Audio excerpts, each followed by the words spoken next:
علي شريف أبوكر علي gabadhii sidaas tiri oo dhahday sheekh Rusheeyaan uur u leeyahay ku been abuurata waaye warkaas been abuur oo ahay wax ka jira malaha waxaan cadeeyayaa inayna warkaas wax ka jira aan jirin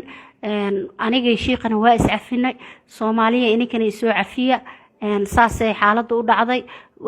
waxaa macluumaadkiisa iyo reerihiisa meeshuu degan yahay wiil Facebook iga soo raaca ii sheegay saas u la ogaada saas u la socdo waxa aan u soo qaatay oo saas u dhahanay ani sheekha waa sabab jira awgood sheekhan waa ka hadalnay marka waa kaasa Soomaaliya saas loo ogaado hal iska soo kay cafiyo aniga inkana waa soo cafiye aan sheegaya Soomaaliya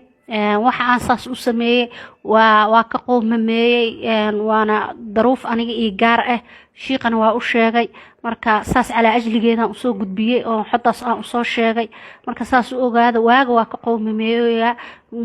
sheekhaas muslimka inaan ku been abuurto marka waa salaama Soomaaliya khayran rajeeha wassalaamu calaykum wa rahmatullahi wa barakatuh